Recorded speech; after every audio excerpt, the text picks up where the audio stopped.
This piece is called Paper Jesus. And then I'll do another piece called Sticks and Stones. I grew up attending Sunday school, where they taught us about this blonde-haired, blue-eyed Jesus. They say his hair was like sheep's wool, skin the color of crushed olives kissed by the African sun. They told stories of his virgin mother who bore him in a manger, and of wise men who sought him while kings tried to kill him. I remember tales of water becoming wine, the forgiving of sin and the opening of blinded eyes. They say he was a carpenter but also a king, a prophet but also a fisher of men who'd one day crucify him.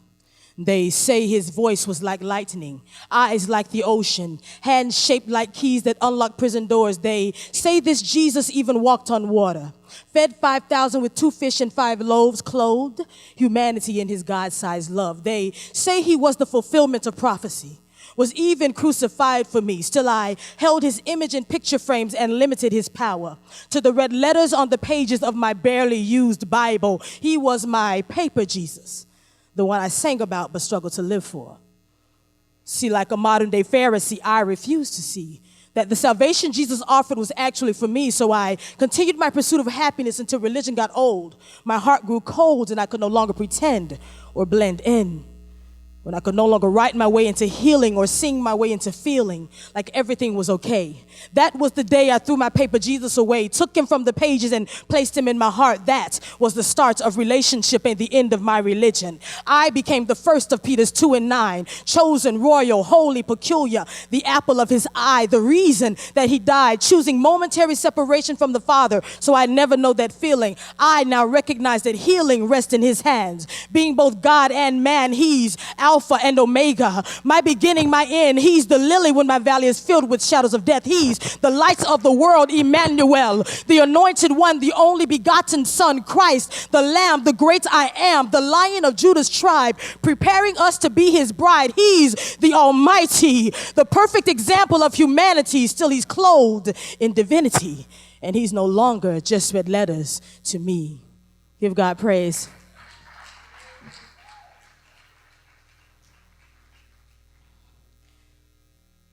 This last piece kind of speaks about what the theme is about.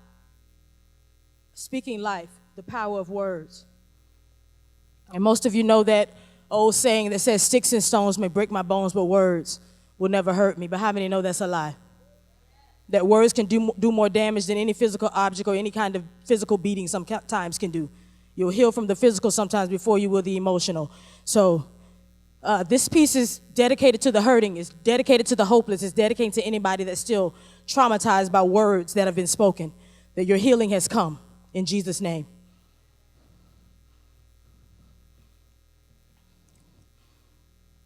Sticks and stones. The tongue. The tongue, it has no bones, but it's strong enough to turn our sandcastle imaginations into billion-dollar fortresses, transforming fairy tales of white picket fences and happily ever afters into Norman Rockwell realities.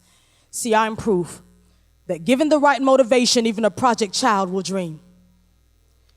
Because words, fitly spoken, give birth to the impossible, expose the invisible, strengthens our faith, and revives our hope.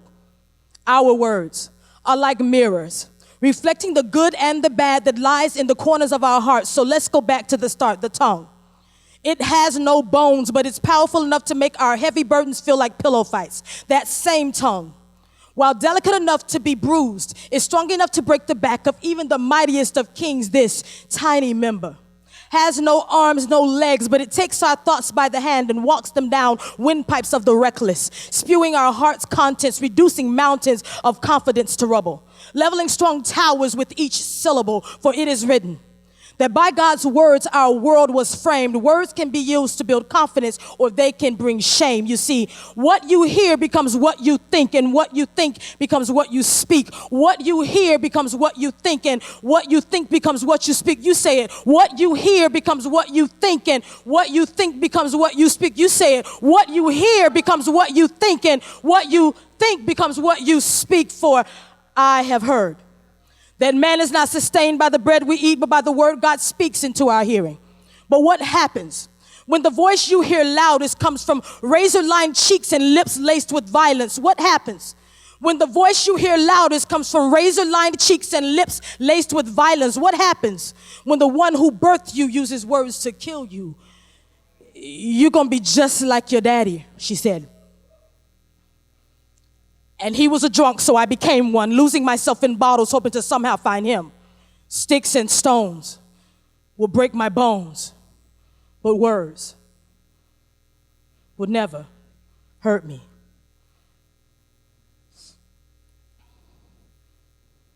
What happens when the one who birthed you uses words to kill you? Sticks and stones may break my bones, but words have the power to kill or build or bind or loose. Your words will either save or become someone's new sea. Blessings and curses, hope and defeat, life and death rest between your teeth. Blessings and curses, hope and defeat, life and death rest between your teeth. Sticks and stones may break my bones, but words, God's words, they heal me. They bandage my wounds with each promise he makes. His words remind us that we are the innumerable grains of sand he spoke about to Abraham, the covenant he made with Noah. We are chosen and peculiar. He calls us the head and not the tail, above calamity and never beneath. We are fearfully and wonderfully made, his handiwork, his finest creation, his bride, his pride, the apple of his eye, bearing his image and wearing his name. Cleansed by Christ's blood, we are no longer stained. We cannot lose for winning, can't go under for soaring. We lend to the poor and never feel it leave. We can do all things through Christ if we would just believe. That sticks and stones, his sticks, his stones, he hung upon the sticks, then laid behind the stone. And on the third day, leaving the fabric of my shame in the tomb, folded neatly, telling me he knew that shame just didn't fit me. He left the fabric of my shame in the tomb, folded neatly, telling me he knew that shame just didn't fit me. Sticks and stones may break my bones, but his words never hurt me.